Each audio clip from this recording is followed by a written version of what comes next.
भाई बना कसाई, घर की इज्जत बहन ने लुटाई, उर्फ डाकू चंदन। जी सर। सीढ़ी का जो भी मैं पन्ना पलट कर देखता हूँ, ये डाकू चंदन सिंह या बेटा। साहब डाकू चंदन क्या नाम ना लिखे हो? क्यों? बहुत बड़ा डाकू है साहब। बहुत बड़ा साला क्या हाथी से पैदा है? बात ना साहब, वही का नाम सुन ली तो हमारी हवा निकल जाते है। मतलब हाँ मतलब यो है जो तो ये बताई है खुद है। बुखार है, बहुत खतरनाक है, किसी को बख्शता नहीं है। हमका पाजा तुमका माडरी, और उसकी गोली ऐसे लगते है बिल्कुल ठिशो।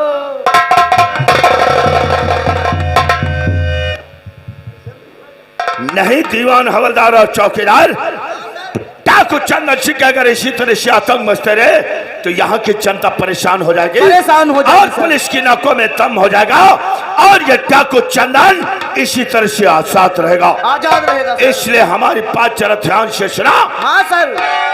दीवान और हवलदार, तो इसे डाकू और को आजाद रखना नहीं, ऐसे डाकू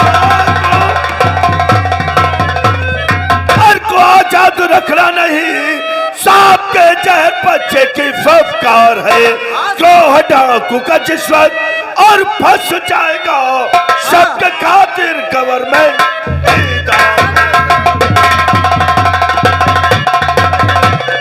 तो कोई गफलत और नहीं मान सकता हूँ मैं, जब भी रहता फरार वो इधर से उधर, सामने से मेरे और बच के जावे निकल, तब मैं समझू वो डाकू है शेर। इसलिए दीवान और हवलदार, हाँ सर। आज तुम सब हमारे साथ संभल घाटी की तरफ चलाओ। हाँ सर। आज कोई भी डाकू जिंदा बचा नहीं चाहिए। सच कहते हो सर। चौकीदार, ड्राइवर से को गाड़ी तैयार करे। अरे साहब गाड़ी तैयार खड़ी है। गाड़ी तैयार है तो पराओ पैगाम चंबल घाटे की तरफ आओ।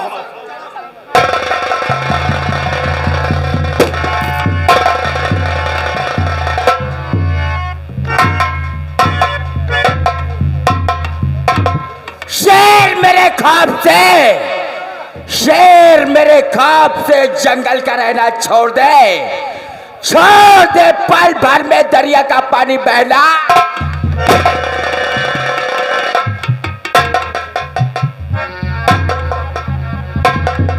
जमाना हमें क्या मिटाए, जमाना हमें क्या मिटाए, जमाने में वो दम नहीं, जमाना हमसे है जमाने से।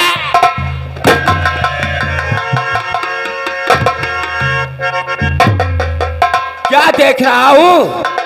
न तो आज अड्डे पे सरदार जी और न ही पहाड़िया नजर आ रहा है। हिंद का तख्ता पलट जाए मेरी फरमाइश है, हिंद का तख्ता पलट जाए मेरी फरमाइश है। कौन ऐसा वीर है फतेह भाई चंदन सिंह का? मैं हूँ आजाद, किसी देश का गुलाम नहीं। मैं हूँ आजाद, किसी देश का गुलाम नहीं। किसी की इज्जत और हुर्मत से मुझे साथियों जय मां भवानी। जय मां भवानी सरदार जी। लेकिन साथियों अड्डे पे सारे साथी मौजूद हैं सरदार, अभी तक अपना पहाड़ी का घोड़ा वो सामने से आ रहा है। दुनिया खाए नमक रोटी हमसे कोई मतलब नहीं, दुनिया खाए नमक रोटी हमसे कोई मतलब नहीं। हम खाएंगे गोश्त रोटी, रोकने वाले की मां। तुझे खाने पीने की पहाड़ियां बहुत जल्दी रहती, साथियों की माँ भी आ बोला जाता है साथियों जय मां भवानी। जय मां भवानी। लेकिन मंगल सिंह सरदार जी, पहाड़ी आत्मा तुमसे कुछ जानना चाहता हूँ। क्या जानना चाहते हैं सरदार? तो ये दोस्त तू मंगल मेरे,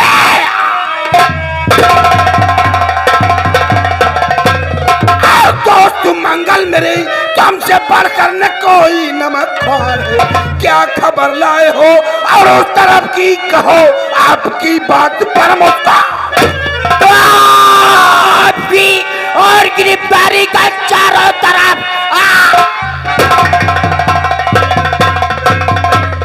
और गिरफ्तारी का चारों तरफ पुलिस वालों ने करवाया ऐलान है। है, जिंदा मुर्दा गिरफ्तार और वो करे आपको रकम 50,000 का।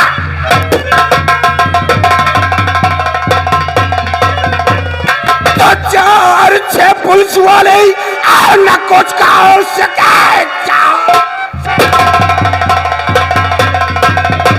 और न कुछ कर सके, मत देना उन्हें, मैं जो आता हूँ मेरी नजरों से बचकर, और वो जाए कहाँ मार गोली से बात को और ध्यान से पहाड़ी तू जान ले, और पहाड़ी तू जान ले, जब तक मैं ना हूं न जाना कहीं, शाम ना जो पड़े और इंस्पेक्टर को काटते जल्दी करते कमर की मार से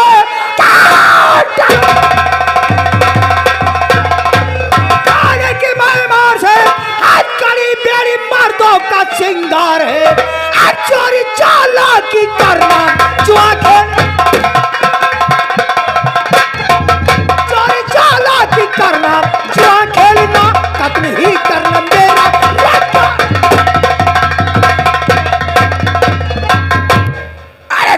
चंदन सिंह कोई बकरी का बच्चा नहीं है जो आकर इंस्पेक्टर हमें दबोचने। सरदार जी कहो, चिंता मत करे, इस तरीके से साए से लग जाऊंगा कि इंस्पेक्टर क्या उसकी पूरी बटालियन आपका शायद कहा मंगल सिंह क्या तो कौन है रे दगाबाज और वहां सामने का सामने वाला बेखौफ गोली चलाऊंगा मैं चंदन डाकू यहाँ से और निकल जाएगा हाथ मलमल का इस पट्टा।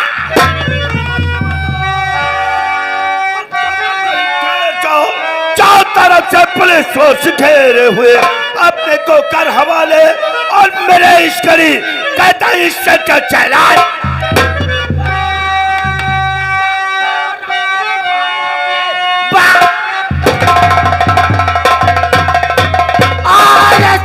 दोबारा रोक ले वरना भेजूंगा तुझको मुल्के अदम नाम को तूने सरदार के और जाना नहीं, दुनिया से कर दूंगा तेरा।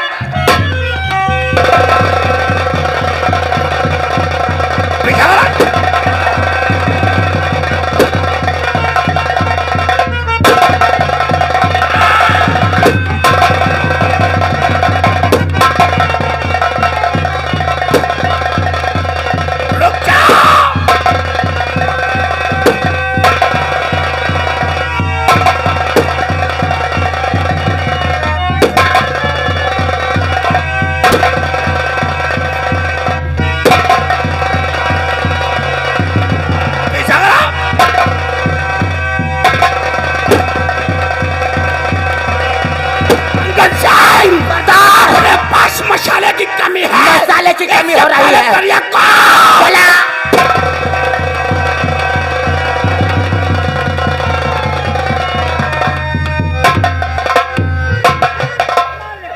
साले अंधे कहीं के मान लो सारे करिया कपड़ा वाले कैसी गए, तुझे आगे पीछे को दिखाई नहीं देता है। साहब डाकू कैसी गई? डाकू क्या पूछा है? डाकू किधर गए?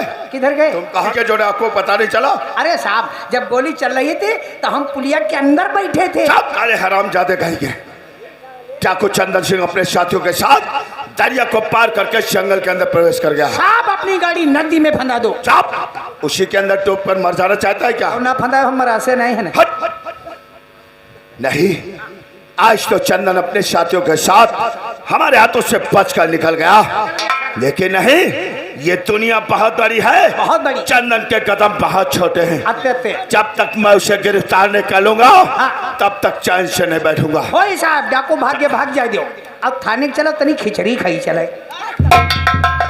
साले जरा सा काम पड़ा और तुझे भूख लग गई। अरे साहब दौड़ धूप में भूख तो लगे जाते। चलो हम खिचड़ी खिलाते। चल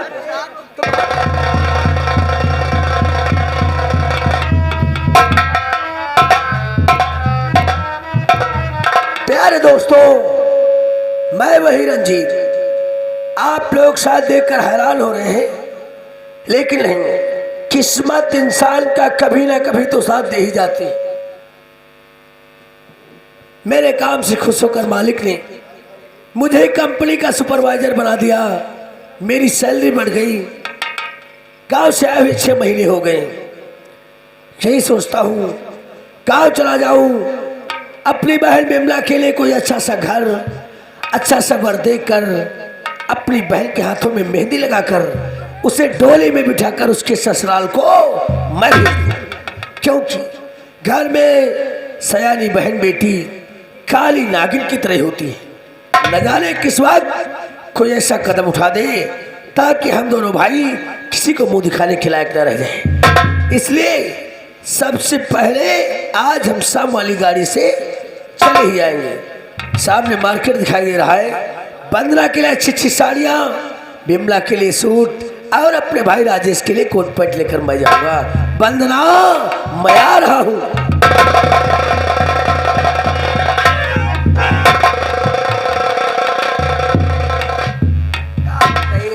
आज 4-5 दिन से बिमला कुछ बाहर टहले घूमे ज्यादा जाती है। आज आवे तो समझाए थी कि अब टहले घूमे को उम्र तुम्हार नाई है, अब घर है आज से नहीं रहो। आओ बिमला, जो हम तुमका टाइम।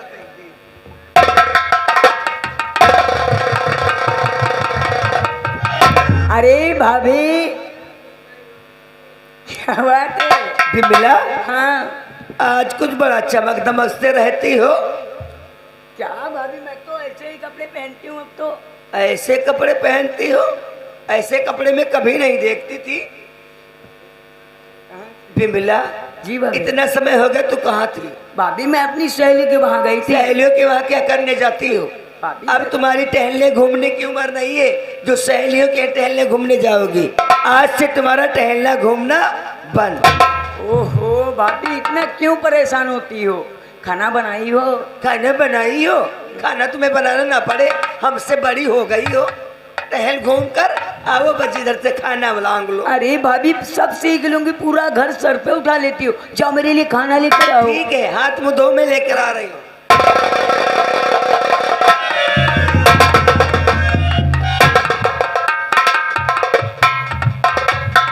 बिमला जी भाभी। तेरी तबीयत ठीक है?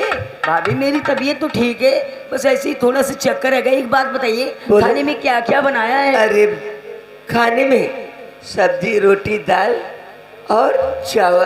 अरे भाभी, तो मेरे मन का खाना है। जाओ, खाने के साथ साथ थोड़ी सी खटाई लेते आना। खटाई खाने का मेरा बहुत जी कर रहा है। भगवान, खटाई? अरे जाओ ना, बहुत खटाई चमक तो पल रहा खून और किसका तेरे पेट में पल रहा।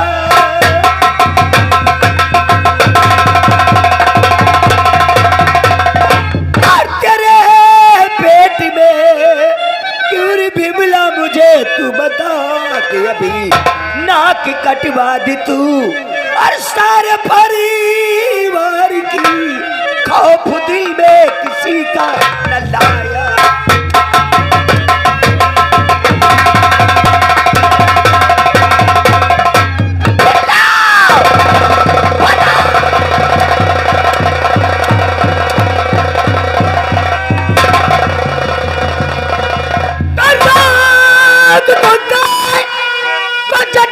भाभी मेरी लो,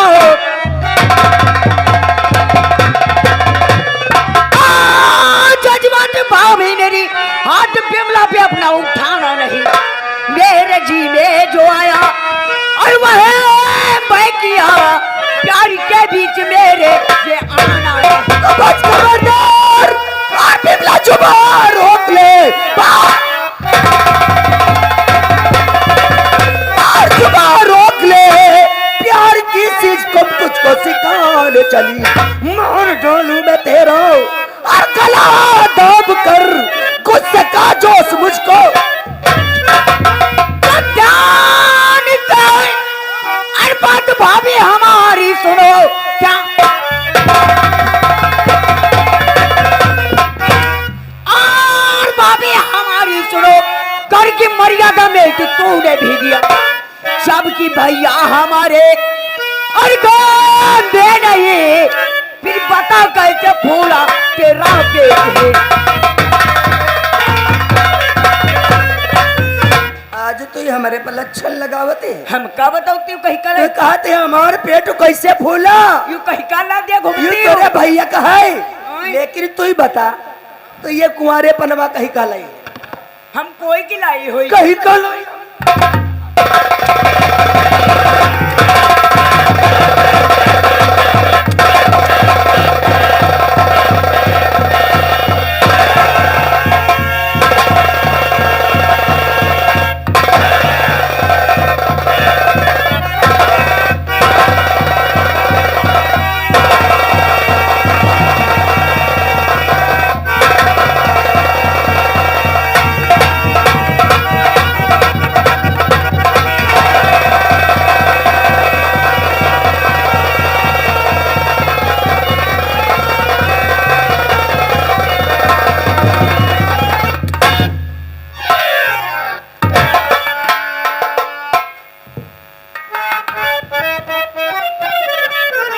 वाह, बहुत अच्छा कर रही है वंदना।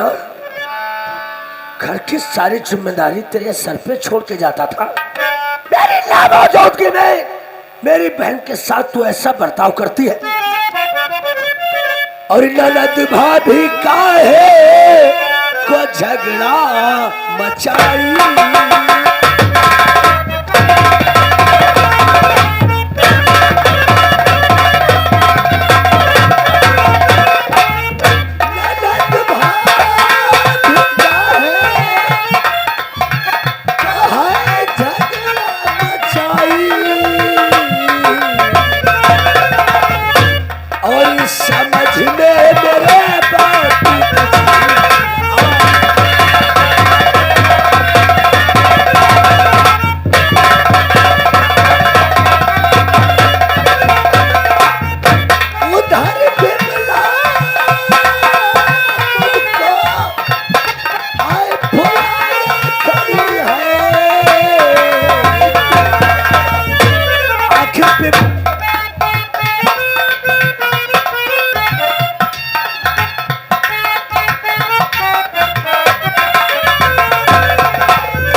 वंदना वाह, आज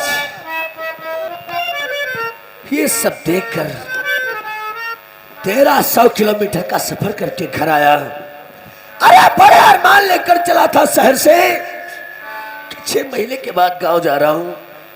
मेरी बीवी, मेरी बहन, मेरा भाई देखकर मुझे खुश हो जाएंगे।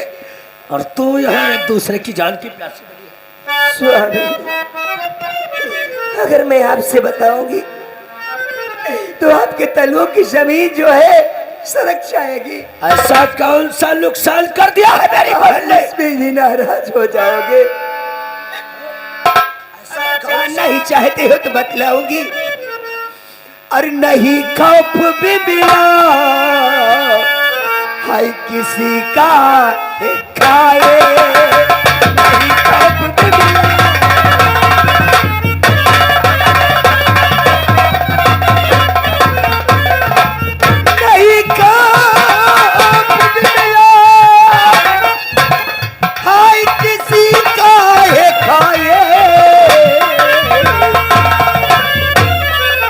मर्यादा मिट्टी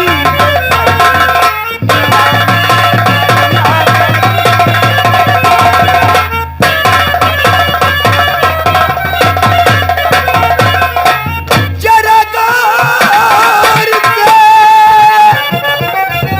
हाय पेट देखो बहन को, हाय जरा गौर से पेट दे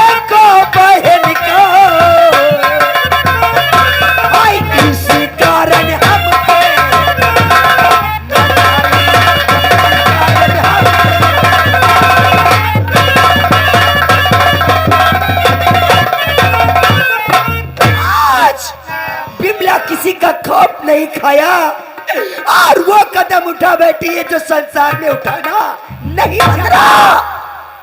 खुले शब्दों में बता, आखिर ऐसा कौन सा काम बिगाड़ दिया मेरी बहन ने, मेरी मासूम बहन? और आज तो उसकी छाती पे बैठ के मार रहे थे, इतना मारूंगा पागल बना दूंगा।